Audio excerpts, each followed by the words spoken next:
Selamat siang dan salam sejahtera bagi kita semua. Pertama-tama, marilah kita panjatkan puji dan syukur kepada Tuhan Yang Maha Esa atas nikmat-Nya sehingga kita dapat memulai presentasi kita hari ini yang berjudul Kejahatan Berbasis Masyarakat, khususnya penggunaan narkoba, yang ditugaskan oleh Pak Rendra selaku dosen pengampu mata kuliah Ilmu Sosial dan Budaya Dasar. Saya, Solagrata Rumahorbo, sebagai moderator yang akan memandu jalannya kegiatan kita hari ini. Sebelum kita memulai presentasi kita, saya akan memperkenalkan anggota kelompok 2. Yang pertama ada Reinhold Christopher Sastro Bakara, kedua Winda Kurniasari, ketiga Aulia Rizky Amarta, keempat Tinur Angelita Pangaribuan, kelima Febi Yunus Sinambela, dan yang keenam saya sendiri Solagrata Rumahorbo. Kita akan memulai presentasi kita dengan contoh kasus yang akan disampaikan oleh Febi Yunus. Kepada Febi Yunus, saya persilahkan. Contoh kasus polisi kembali gerebek kampung narkoba di Jambi, 2 orang diamankan. Dengan berbagai macam cara, para perusak moral bangsa melakukan transaksi dengan menggunakan barang haram tersebut seperti menurut berita bersumber dari Jambi Kita ID. Tim gabungan dari Polresta Jambi kembali menggerebek sejumlah rumah di kampung narkoba, kawasan Pulau Pandan, Kelurahan Lego, Kecamatan Danau Sipin, Kota Jambi yang diduga menjadi sarang narkoba. Dari kawasan Pulau Pandan, polisi melanjutkan penyisiran di kawasan Danau Sipin, dan di sana petugas langsung menuju ke salah satu tempat yang berada di tengah semak belukar yang diduga dijadikan sebagai base camp pengguna narkoba. Setiba di lokasi, petugas menemukan satu base camp yang terbuat dari kayu dengan beratap terpal di tengah semak. Polisi mencurigai dengan tempat tersebut. Akhirnya petugas melakukan pemeriksaan dan hasil petugas menemukan sejumlah barang bukti yang digunakan para pelaku narkoba. Selain mengamankan sejumlah barang bukti tersebut, polisi juga mengamankan sebanyak 2 orang pria yang hasil urinnya positif menggunakan narkoba jenis sabu. Selanjutnya, yaitu penggunaan narkoba menurut perspektif sosial yang akan disampaikan oleh Saudari Winda. Pada Saudari Winda, saya persilahkan. Menurut perspektif sosial, narkoba merupakan produksi masalah sosial dan demonstrasi sosial, seperti halnya dapat menyebabkan terjadinya kasus-kasus kriminalitas seperti bunuh diri, pemerkosaan, pencurian, pemalsuan, ketergantungan obat yang menghilangkan daya konsentrasi ingatan dan meresahkan masyarakat sekitarnya. Terjadinya gangguan interelasi dan interaksi sosial karena interaksi sosial dapat menimbulkan kontak sosial dan komunikasi sosial. Perilaku sosial berkaitan dengan norma sosial dan nilai-nilai kultural yang telah ditegakkan oleh masyarakat, sebagaimana perilaku sosial bagi pengguna narkoba itu merupakan perilaku menyimpang dalam masyarakat. Perilaku yang dianggap tidak sesuai kebiasaan, tata aturan, atau norma sosial yang berlaku. Faktor-faktor yang berpengaruh: 1. Lingkungan sosial. Penyalahgunaan narkoba sebagai makhluk sosial tidak terlepas dari saling berinteraksi dengan lingkungannya, baik secara intern maupun secara ekstern, untuk memenuhi kehidupan hidupnya. Demikian juga orang yang menggunakan narkoba akibat adanya mereka berinteraksi dengan lingkungan rawan narkoba. 2. Interaksi sosial. Hubungan timbal balik antara individu dengan individu, kelompok dengan kelompok, dan antara individu dengan kelompok. Sehingga kehidupan sosial adalah interaksi, yaitu aksi dan tindakan yang berbalas-balasan, saling menanggapi tindakan mereka, karena bila satu orang sudah mencoba narkoba, maka teman lainnya akan ditekan dan dipengaruhi agar mereka mempunyai teman yang sama dengan dirinya. Hal tersebut menunjukkan betapa besarnya pengaruh lingkungan sosial terhadap kehidupan manusia.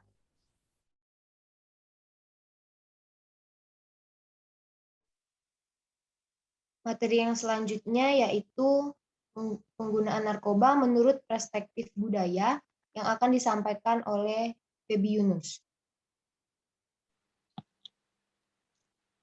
Penyalahgunaan narkoba juga merusak budaya dan moral rakyat Indonesia, apalagi di kalangan pemuda dan remaja. Tidak dapat dipungkiri ternyata masih banyak yang mengkonsumsi di lingkungan sekitar kita. Dampaknya bagi kesehatan dan masa depan kita tidaklah sedikit. Bahaya narkoba bagi pecandu dan kalangan muda, para pelajar sangat banyak dan jika tidak segera dihentikan kebiasaan mengkonsumsi narkoba, maka hal ini akan memperburuk derajat kesehatan penggunanya itu sendiri secara pelan-pelan tapi pasti serta akan merusak masa depan kehidupan mereka. Dalam kehidupan bermasyarakat, para pemuda atau pelajar membutuhkan suasana lingkungan yang kondusif dan nyaman dari penyalahgunaan narkoba. Oleh karena itu, penanggulangan narkoba menjadi tanggung jawab bersama dimulai dari keluarga, kemudian masyarakat, dan pemerintah. Permasalahan narkoba di Indonesia masih merupakan suatu yang bersifat argen dan kompleks. Dalam kurun waktu 1 dekade terakhir, permasalahan ini menjadi marak. Terbukti dengan bertambahnya jumlah penyalahgunaan atau pecandu narkoba secara signifikan. Seiring meningkatnya pengungkapan kasus tindak kejahatan narkoba yang semakin beragam polanya dan semakin masif pula jaringan sindikatnya. Masyarakat Indonesia, bahkan masyarakat dunia, pada umumnya saat ini sedang dihadapkan pada keadaan yang sangat mengkhawatirkan akibat maraknya pemakaian bermacam-macam jenis narkoba secara ilegal.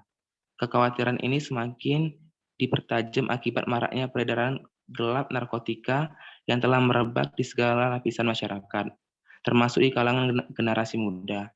Hal ini sangat berpengaruh terhadap kehidupan bangsa dan negara pada masa mendatang. Berlaku sebagai remaja yang secara nyata telah jauh menghabiskan nilai-nilai, kaidah, dan norma serta hukum yang berlaku di tengah kehidupan masyarakat, menjadi salah satu penyebab maraknya penyalahgunaan narkoba di kalangan generasi muda. Dalam kehidupan sehari-hari, di tengah-tengah masyarakat masih banyak dijumpai remaja yang masih melakukan penyalahgunaan narkoba. Selanjutnya, penggunaan narkoba menurut perspektif agama yang akan disampaikan oleh Saudari Aulia. Pada Aulia, saya persilakan.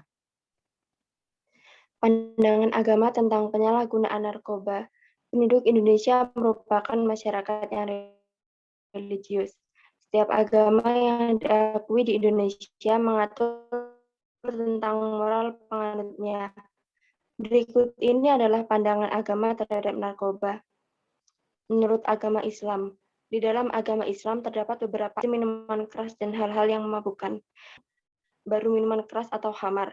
Kemudian pada zaman modern seperti sekarang ini, narkoba juga dapat dianalogikan sebagai hal-hal yang memabukkan. Dalam Al-Quran Surat Al-Ma'idah ayat 90 dijelaskan, hai orang-orang yang beriman, sesungguhnya meminum khamar, berjudi, berkorban untuk berhala, mengundi nasib dengan panah, adalah termasuk perbuatan syaitan. Maka jauhilah perbuatan-perbuatan itu agar kamu mendapat keberuntungan.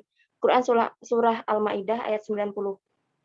Kemudian pada ayat yang selanjutnya dijelaskan, sesungguhnya syaitan itu bermaksud hendak menimbulkan permusuhan dan kebencian di antara kamu lantaran meminum khamar dan berjudi itu, dan menghalangi kamu dari mengingat Allah dan sembahyang.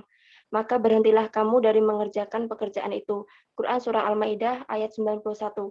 Tafsir mengenai perbuatan setan yang dimaksudkan di atas adalah hal-hal yang mengarah pada keburukan, kegelapan, dan sisi-sisi destruktif manusia. Hal-hal tersebut bisa dipicu dari khamar, termasuk narkoba dan judi, karena bisa membius nalar yang sehat dan jernih. Khamar termasuk narkoba dan judi potensial memicu permusuhan dan kebencian antar sesama manusia. Khamar dan judi juga bisa memalingkan seseorang dari Allah dan sholat. Dari ayat tersebut dapat disimpulkan bahwa khamar termasuk bisa merosokkan seseorang ke derajat yang rendah dan hina karena dapat memabukkan dan melemahkan. Untuk itu, khamar dalam bentuk yang lebih luas adalah narkoba, dilarang dan diharamkan. Sementara itu, orang yang terlibat dalam penyalahgunaan khamar atau narkoba dilaknat oleh Allah. Entah itu pembuatnya, pemakainya, penjualnya, pembelinya, penyuguhnya, dan orang yang mau disuguhi. Next. Menurut agama Kristen, seperti halnya agama Islam, agama Kristen juga mengingatkan penganutnya untuk menjauhi narkoba. Dalam Korintus 7 ayat 1 dijelaskan, sucikan dirimu dari semua hal yang mencemarkan jasmani dan rohani. supaya kedudukanmu sempurna di dalam takut Allah. Menurut pandangan agama Kristen, tubuh harus dipelihara, dijaga, dan disucikan, jangan melakukan dosa. Oleh karena narkoba dapat merusak tubuh, baik jiwa, raga, maupun akal, maka penggunaan narkoba merupakan hal yang tidak diperbolehkan. Menurut pandangan agama Katolik, pada dasarnya setiap bentuk penyalahgunaan narkoba bertentangan dengan moral Kristiani dan pada akhirnya akan menyebabkan kehancuran beragama, bermasyarakat, dan bernegara. Menurut Paus Yohanes Paulus II dan dalam Contesimo Annus, konsumerisme digambarkan sebagai usaha untuk memenuhi kebutuhan hanya berdasarkan selera yang tidak menghiraukan kenyataan pribadinya sebagai makhluk yang berakal. Penyalahgunaan narkoba merupakan suatu hal yang berakar dari konsumerisme. Oleh karena itu, narkoba tidak dianjurkan bagi penganut agama Katolik. Menurut agama Hindu memang memandang semua barang yang ada di dunia ini, walau sekecil apapun, pasti akan membantu kehidupan. Menurut pandangan agama Hindu, apabila pikiran seseorang kacau, maka bisa saja barang yang awalnya bermanfaat menjadi sesuatu hal yang merugikan, misalnya saja narkoba. Secara medis, narkoba berguna dalam bidang kesehatan. Akan tetapi, karena pikiran umat yang kacau, maka narkoba disalahgunakan sehingga dapat merusak tubuhnya. Oleh karena itu, pengkonsumsian narkoba dilarang oleh agama Hindu. Next. Menurut agama Buddha mengajarkan umatnya tentang 5 disiplin moral, yaitu yang pertama, Pantipala Vermani Sikapadan Samadhyami, yang artinya aku bertekad melatih diri menghindari pembunuhan makhluk. Yang kedua, Adinadan Veramani Sikapadar Samadhyami, yang artinya aku bertekad melatih diri menghindari barang yang bukan miliknya. Yang ketiga, Kamesu Mikcara Veramar Sikapadam Samadhyami, yang artinya aku bertekad melatih diri menghindari asusila. Yang keempat, Musafada Veramani Sikapadam Samadhyami, yang artinya aku bertekad melatih diri menghindari ucapan yang tidak benar atau dusta dan lainnya. Yang kelima, Suramiraya Majapamadhatana Veramar Sikapadam Samadhyami, yang artinya aku bertekad melatih diri menghindari minuman keras dan obat-obat terlarang yang menyebabkan mabuk dan melemahkan. Dari kelima disiplin moral tersebut dapat diambil kesimpulan bahwa agama Buddha melarang penggunaan narkoba karena menyebabkan mabuk dan melemahkan.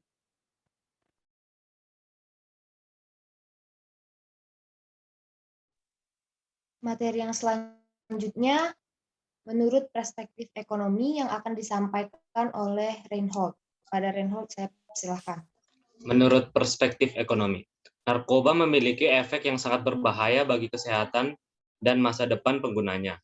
Narkoba juga bisa memberikan dampak pada perekonomian.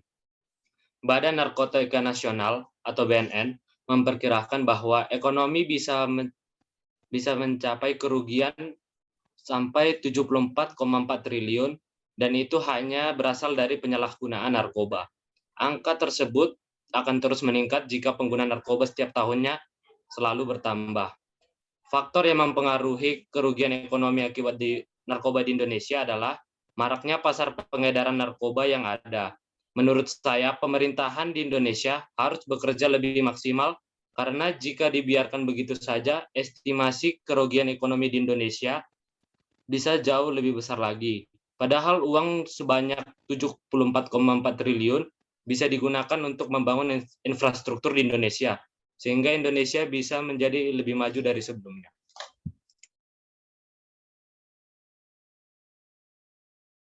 Selanjutnya, penggunaan narkoba menurut perspektif politik yang akan disampaikan oleh Saudari Tinur. Kepada Tinur, saya persilahkan. Menurut perspektif politik, kejahatan narkoba merupakan suatu kajian yang menjadi masalah dalam lingkup nasional maupun secara internasional.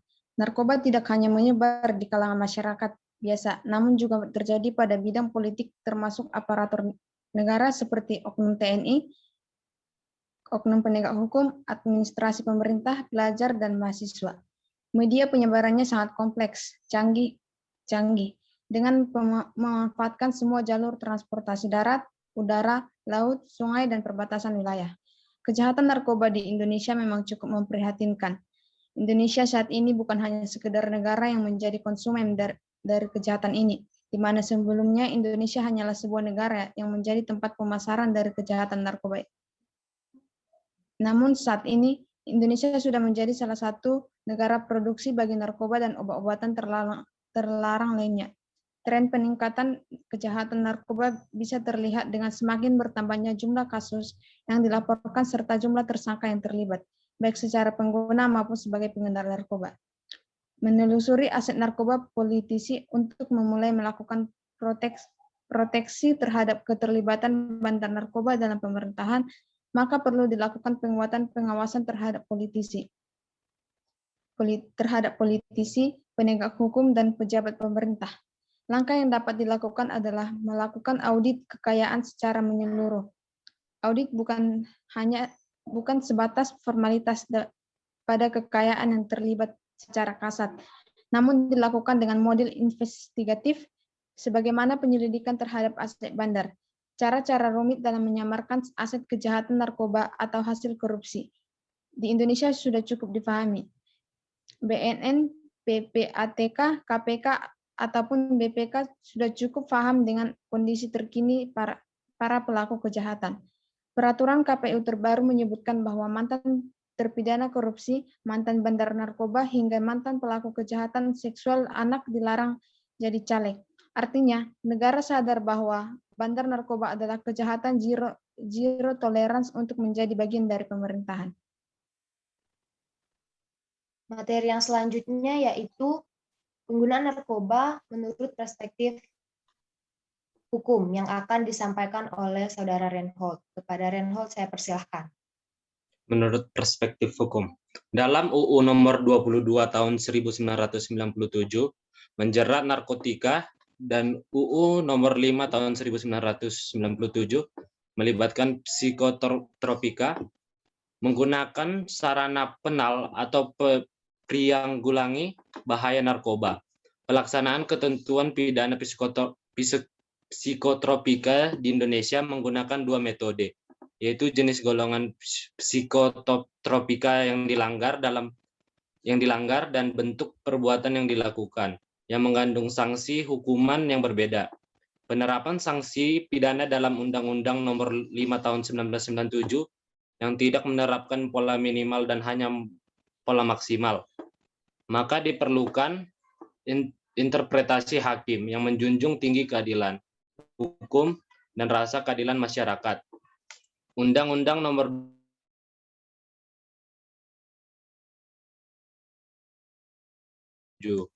di atas jelas menunjukkan bahwa penyalahgunaan narkoba dilarang menurut hukum positif Indonesia. Di samping itu, dalam Undang-Undang Psikotropika dan Narkotika tersebut terdapat ketentuan-ketentuan yang menyimpang dari ketentuan KUHP dalam hal pemidanaan. Penyimpangannya adalah ancaman pidana dan penjara dan pidana, denda dapat dijatuhkan secara kumulatif dalam pasal tertentu. 2. Ada ancaman pidana minimum, baik terhadap pidana penjara maupun pidana denda, di samping ancaman maksimum dalam pasal tertentu. Sasangka 2003 ayat 155. Dengan demikian, ketentuan pidana yang telah dirumuskan di dalam Undang-Undang Nomor 22 Tahun 1997 memang sangat berat dan ketat dan mengikat.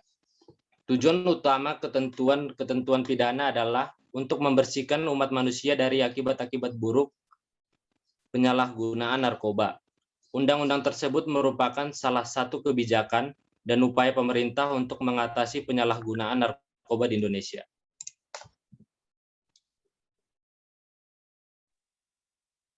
Saya akan membacakan solusi dari kasus yang di awal sudah dibacakan oleh Feby Yunus.